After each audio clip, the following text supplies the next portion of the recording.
Oh, but I'm oh, but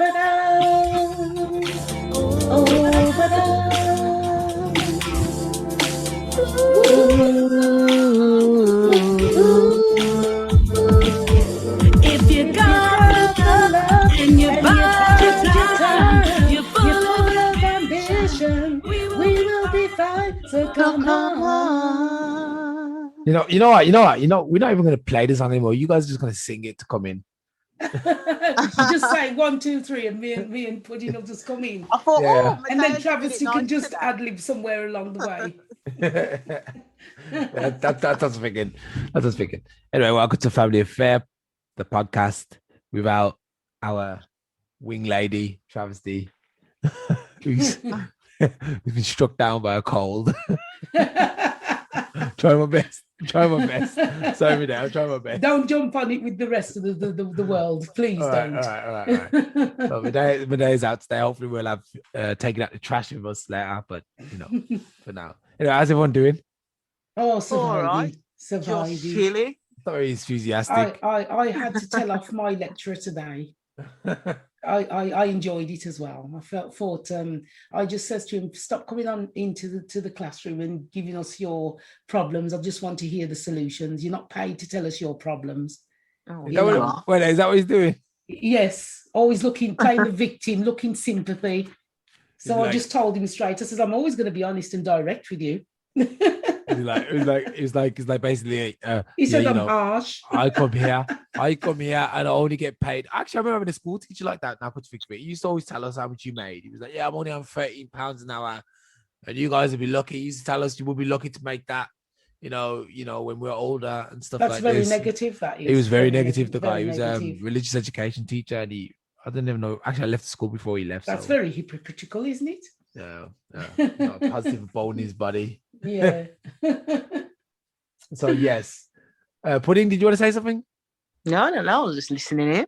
Wait, I thought so. You've had a great day. Oh, I have, yeah. I've just been chilling. I told you, I've just been chilling, just relaxing here with my candle, ready for the podcast today. You're like in the dark room at the moment. The candle's like flickering behind you. Is that what it is? The tone is side of set. me. I'm just setting the mood. It's actually quite bright. Actually. Oh, and I should turn off my lamp. I should turn off, and then it will be perfect then. Anyway, let's see. What can we put up today? Actually, here's one we can start with this one today. Pudding. It's nothing really in the group. I just thought we could work off some of the ones we've already had in for the last couple of weeks, as though okay. It's kind of piling up on us. No thanks to Mrs. Trashley, who seems to like bombard us with material and such as like. Material. Yeah. So anyway, someone posted this recently. More than half of children want gaming to be part of their school curriculum. No surprise there then. A survey of 13 to 18-year-olds found that a majority of young people, 55%, believe gaming is a path to a future career. I actually agree with that.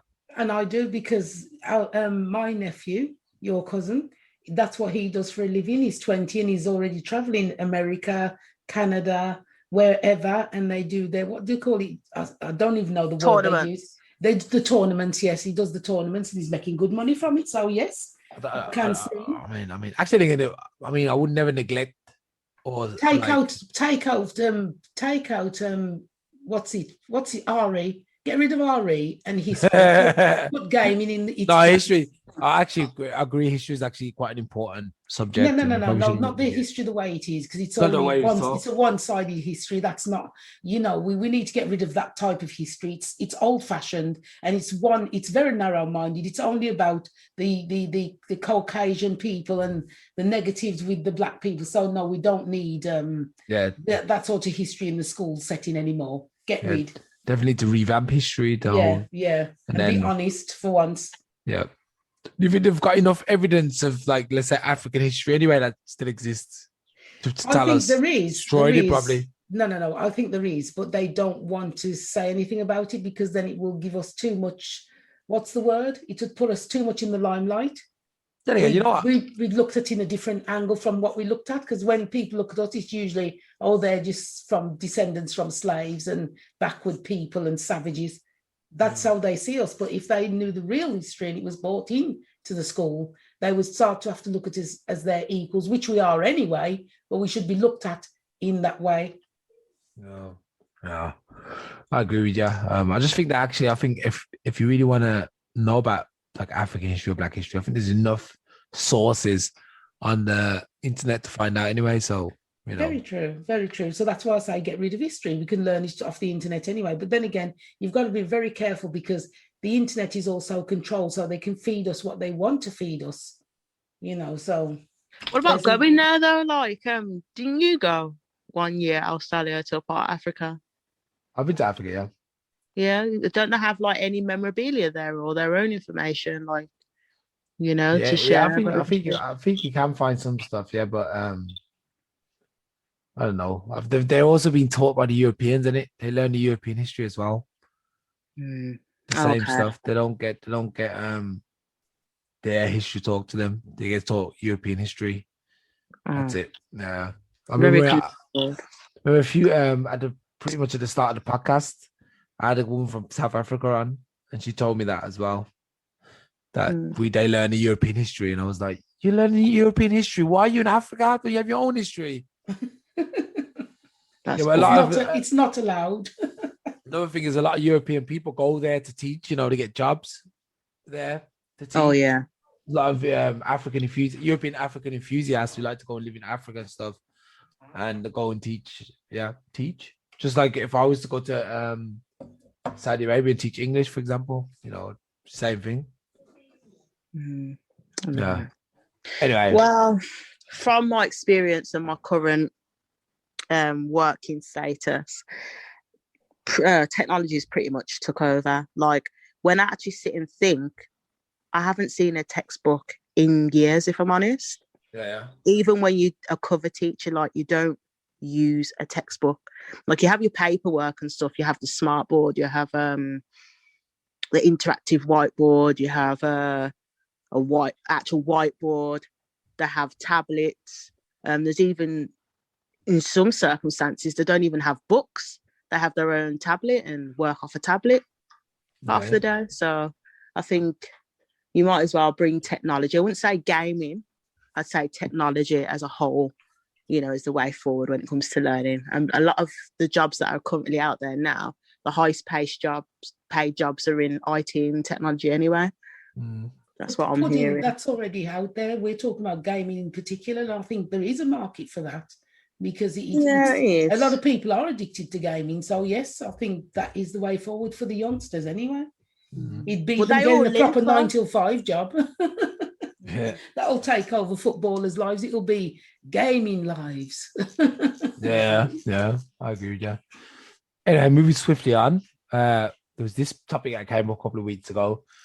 BLM group raked in 90 million in donations last year. Leaders disclose finances for the first time, but angry local chapters say they are not being given any of the money. Surprise, surprise. Didn't we talk about this one already? No, we haven't. We didn't know. I've never even seen this before, to be honest. I've seen it all around. I am not surprised that they have profited off the BLM. I'm not surprised because if you remember back, when BLM became popular, you remember there was a guy, I forgot what country he was from, that was going to buy up the rights to the Black Lives Matter. So obviously that's what's happened, and they're making money from it. So why are people surprised that this has happened? To be honest, I knew it. I knew it.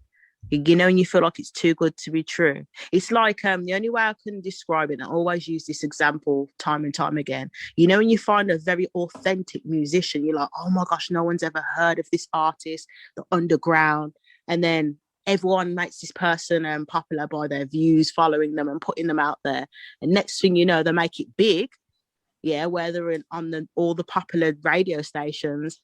Next thing you know, they're like kind of washed out in a way, as they call it, and they're made more mainstream, and they lose their authenticness and their realness, and that's what I feel like that's happened with the BLM. Like, because I think we had a conversation before, Alstallio, on the Twitter. There was actually quite a few negative comments made about BLM, basically saying it's fake and it's just profiting and it's not really helping. You know, there was like I just kept seeing that the whole time I was on Twitter for a short while, that there was just basically putting that out there that it's not legit. It's legit, but it's not authentic for the purpose that it was made for. That's what I believe. I think that, you know, other people have jumped on the bandwagon because they saw there was money to be made, and they've taken over, because let's be real, not many all black things will progress very high. So, you know, other people had a hand in it, taking it over, and it has been watered down. Because I had an example when I was asking for something, and I wanted it definitely black, and this is I'm talking, what did I say? I'm spreading hate or something by wanting it to be completely black. You know, and from that I left the group. I thought, no, I'm not dealing with this. You know, when you wanted to promote anything that was black, they didn't allow it to be promoted. And I thought, no, it's definitely not a full black group, because they would not have turned down those sorts of things that I went in there for. You know, so, you know, it's not for the black lives as you really think it is. Yeah. I think our BLM movement has different meaning to everybody, doesn't it? Really, like for me, I'm just like I always stick to the original meaning and say, I just think it's time to acknowledge that black people are all part of society, and it's enough to, you know, it's enough now that there's a suppression, you know what I mean? It's enough that we've had to endure that for so long. So that's what it means to me. I mean, all this other stuff about making money and profits and all this stuff, that goes over my head, because I don't care about that. I only care about, you know, black lives. But these people don't just care about that. As you can see, it's obvious they just don't care about that. They care about what money can be made from it. I'm just actually watching. Look, this one says Michael Brown's father and other Ferguson activists demand 20 million from the BLM after organizations was revealed to have made 90 million donations last year. Exactly. So who made the 90 million that this guy's having to ask for 20 of it? That's the question. There. I don't know. All I know is something's massively up. But I guess, you know, when the thing is, when the was it Free Women who started it? Who started it? I don't know. I don't know who originated it. I'll find out in a second. Yeah. But when they started, did they think it was gonna amass such wealth though? But that's a question that people need to ask. You know, maybe sometimes you think you start something and you think, oh, it's just going to be a movement. Then all of a sudden, people are throwing money into your donations, and you're like, oh no, look at all this now. That is exactly right. That is the way it should go, because this is what I'm being taught in business and the uni course that I'm doing. You know, if you start off an idea because you're passionate about it, you will more succeed with it than if you start off a business looking at the monetary side. So obviously, these people who started it didn't start it looking for money, and that's why it's grown so big. But unfortunately, you've had some greedy buggers who've jumped on the bandwagon and obviously taken it over for profit. Another thing is, do you think it could just be an attempt to tear down a successful, you know? Yeah. It could just be another attempt. Like it says here, this is the Daily Mail. Actually, I'm not going to read enough from the Daily Mail. New York Post. You just wonder who puts all this stuff up. I'll pause this on. Let me share this. This is here. BLM co-founder Patricia Collars reportedly builds fence gate around 1.4 million home. You know, like what's happened now is so many people are after guts that now just to secure herself inside her home. You know, what if she started this as a genuine case to help Black people and to promote that Black Lives Matter? Why does she need to buy an expensive house? Why wouldn't you just stay humble? Why wouldn't you help your fellow man to get, instead of buying £1 million house, why didn't you buy 10, 100 grand houses and at least rent them to people that mattered, so to speak, instead of buying yourself a big £1 million house and gay? It shows that you're not interested in Black Lives Matter. You were there for profit. It doesn't matter whether you're not really. Like I said, I don't know. I think that's a bit too I'm sorry, but I don't agree. If Black Lives Matter, you're going to help your fellow man.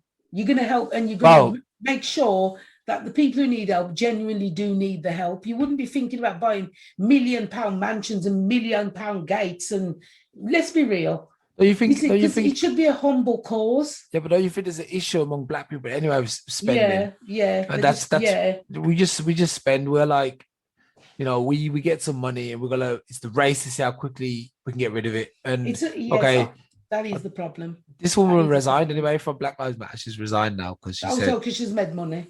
Well, whatever reasons. Yeah. But obviously, her buying $1 million house. Actually, she spent $3.2 million on 4 properties actually, which is kind of a good way to set herself up. Really, she set herself up for retirement. She can just rent them out. Why didn't you set up some other people so you go down in history leaving a good legacy? Because now people are going to look at her in a negative way and say she was just to get rich. Greedy, so, and that's all they're going to remember, unless she's helped people and we don't know about it. Well, I don't know. She does, like I said, even if you made 90 million for the organization, because that's what it was, the organization took in 90 million, not her. Yeah. I mean, I don't know what the thing is. What did she do with the money? That's the only thing, but no one knows what she's done with the money yet. No, apart from buy a house for 3.2 million, but then again, that's not even what. It's about 5%, isn't it? Yeah, 6%. It's not much. Yeah, it's not much. But my point is, and I'll keep reiterating it, is that it was supposed to be about Black Lives Matter, not about what dear house you could buy. So to me, the fact that you needed to buy a 3-point-odd million house shows that you were a bit selfish. Because why wouldn't you, as I said, you could have bought 30 houses and rented it to those poor people in those ghetto places that need a property and help them set themselves up. I would have thought that would have been more rewarding and more satisfying from a foundation like Black Lives Matter. That's how I'd be looking at it. Mideyah. Places of poverty. Places of poverty. No, they call it ghetto there. That's where it came from. Call a spade a spade. They called it ghetto in America, and that's what they were from, the ghetto or the projects or whatever you want, and in poverty. So all of it. Well, basically, here's some fact checking against the claim. And that's what I like about the internet. Sometimes I have like fact check to find out how, like, because obviously the New York Post reported it that she's done a buying spree for houses. Yeah. There's a fact check on it. Real estate purchased by a co-founder of the Black Lives Matter was put under the spotlight this month after the New York Post reported on what is called a buying spree. You know, see the way, I think this is an assassination man on her character. I think she probably never done this. She'd be assassinated if she bought a house for 3.2 million. I'm sorry, Alstallio, you probably don't get where I'm coming from. You could have bought 30, 40 houses for people in the project, and you could have still profited that. Go on. It says here, but there is no evidence to support the idea that Khan Colours used donations that poured in among nationwide protests in 2020 to bankroll the purchase of 4 houses or 4 homes. That's what I mean. It's like they're just saying it to invoke a reaction. That's it, or provoke a reaction. Let's be honest, Alstallio, you can find out what she was doing before Black Lives Matter, and then you can work out if she could have afforded to buy the houses. That's how easy it is. What was she doing before Black Lives Matter? That's how you work it out. I can't stand when Black people make money, the first thing they think about buying is buying the dearest house, the dearest this, the dearest that. They never really want to help their own. And the reason why I'm so upset about it is because it was Black Lives Matter. She has just done it as only my life mattered. That's how it's coming across. And I will assassinate you, because I am assassinating her now. Because she should have. Do you see where I'm coming from, Pudding? But we don't know how she made the money. No, that's what I'm saying. There must be somewhere paper trail that shows what she was doing before this to buy so many houses. If she wasn't in a good job before this, or even if she was in a job where she was earning 50,000 a year, she still couldn't have bought those 4 houses. So she probably did make the money from BLM. Which Hold then on, makes... wait. I don't know if I've lost myself. 4 houses just for her? Yeah. Well, maybe it's not just for her. It could have been for her family. For her and her people. But still, that shows that you weren't thinking of Black Lives Matter. That's the whole point. Well, she's black and her lives matter, so that's why she So bought the house. everybody's life should matter. Sorry, but you know, if I was put in that position, I would have. I've always said this. If I was put in a case where I could buy, but I had money, I would have. Actually, I shouldn't talk about it because if I ever did come in money, it would be my idea. So I will not talk about it on air. But I would show that Black lives did matter. Okay, I don't think. See, the thing is, Black Lives Matter said that she didn't use the money, you know, from this organization to buy a house, you know, because they've probably got some money on the side as well to keep quiet. I'm sorry, but you've broached on yourself. Okay, she's had. Okay, this is. She pointed out the myriad jobs she has held. She had 2 book deals, including authorship of the New York Times bestseller memoir. The Los Angeles Times reported last year that Khan Colors signed a production deal with Warner Brothers to develop scripted drama and comedies, docu-series, and animated programming for kids. All right, I'll take it back. She must have earned all that money then. Also, Khan Colors also noted that she is a public speaker, owns a gallery, has a deal with YouTube, and teaches at a private liberal arts college in Arizona. See, that's the thing. Hold on, wait. YouTube. She has a deal with YouTube. That's different from being that's a her YouTuber. money then. That's her money then. So I take it back. I wholeheartedly apologize and well done for being such a success that you could buy those big houses. And I hope you do enjoy them. Yeah. So that's the thing. But I would have still bought smaller houses and rented it out to the people in the projects. Yeah, so we cleared that one up. Yeah. That's how we do it on Family Affair or BPM. What's up? I have something to share. That just reminds me. Did you hear about Jaden Smith? What's wrong with him? No, he actually is really good. You know, as someone so young, what he's done, he's gone to like say the projects as we're calling it, and he's done like a food truck, and it's free food for the homeless. So there's like a picture of him online giving like a truck that he's basically built or sorted out. And he's giving food to those that are less fortunate in those areas. And he's been giving bottles of water to different areas as well. So he's doing his bit. And he's so sweet when you see some of the stuff that he's doing. And that's something he's wanted to do off his own back. His dad didn't whisper in his ear and say, you have to do it. Like, this is the sort of things he's been doing. No, that's the type of person. Yeah, that is the type of person you will remember and you will always look at in fondness and kindness and positive, because he's done something that was genuine and authentic. Yeah. Very beautiful thing. Yeah, beautiful soul. Yeah. God bless him. I don't know what I don't know. I'm trying to find something about it. What's his name, man? He says he doesn't go by the name Jaden Smith anymore. He just goes by Jaden. Now he's just Jaden. That's who he is. Oh, okay. So don't mess with his name. Don't dead name him, as they say. Yeah, I can't find what you're talking about, but I mean, that's what it does. Instagram, yeah. I don't know why you no longer. Is he gay or not? I don't know. He said, we're supposed to put his name. He comes up with questions like, "Is Jaden Smith gay?" What is this about, man? What is this? What does it matter? Yeah, I was just about to say, who cares? Why did they put that at the top search? I don't know why they'd care. In this day and age, you shouldn't care. If it was the 60s, then you could be asking the question, but not anymore. Nobody cares. Oh, I don't know. Oh, crazy. Anyway, yeah, I don't find anything on your book. So yeah, congratulations, Jaden Smith. You're doing a good thing for society. Yeah, it's vegan food, actually. It's vegan food? Yeah, that he's giving out to the homeless. Okay. Yeah, free meals. Oh, it's a good kid. Yeah, I'll share it in the group chat. This is quite short though, man. He's like 170, 170 centimeters. He's actually quite a short guy. Considering his dad's probably like 6'1". But his mum's quite small, isn't she? Yeah. Yeah. Anyway, let me see if I got anything else. Yeah, it's called I Love You Food Truck.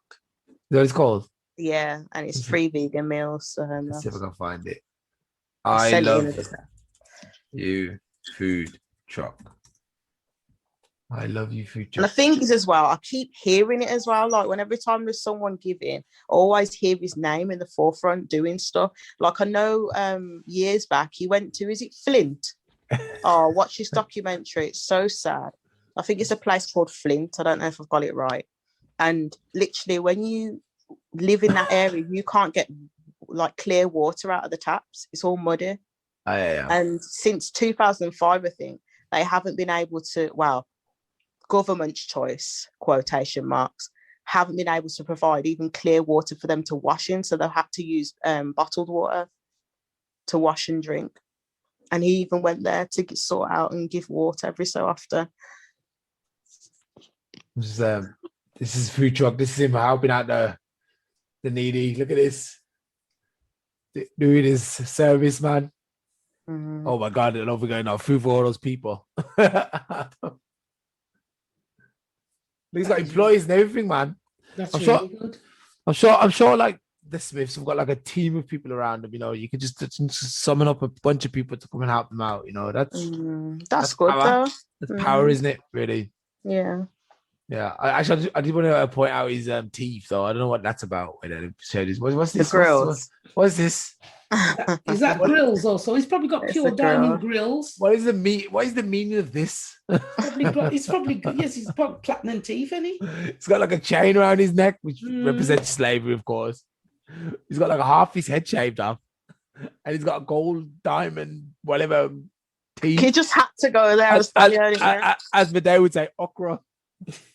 He's definitely not okra. He's got jewel teeth. Gold teeth, yeah. Yeah. He's got cheap gems for teeth. He's got diamonds and stuff. Yeah, he's got too much money. Yeah. But you know what? Bless him, man. He's doing a good thing, and we love him for that. At least he's doing. Yeah, that's the way I'd look at it. Yeah, me too. I'm just trying to think. Is there one more? Let me see. There he is. Find one. 1 second.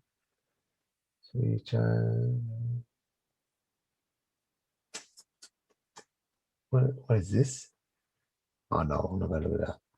Let me see what this is. I don't.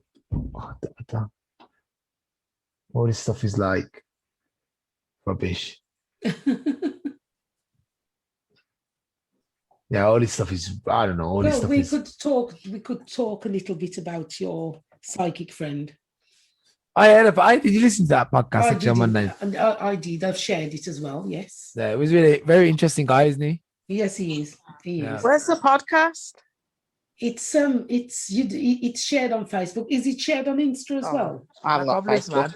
Black Up Lips, dude. You know have you got the app? You got the app, haven't you? It's on the app. Oh. You can listen to it on the app. You can listen to it on YouTube. You can listen to it on Spotify, iTunes. Yes, you have. On my work phone, that's why. You can have a listen. You can listen to this podcast later on Spotify, iTunes, YouTube. This podcast goes everywhere too. It would be good if you, I think this is later on, if you could get him on again. And what you do, you tell the people, your listeners ahead of time, and tell them to put a question they'd like to ask. And he could answer them. You'd read out the question and you'd say from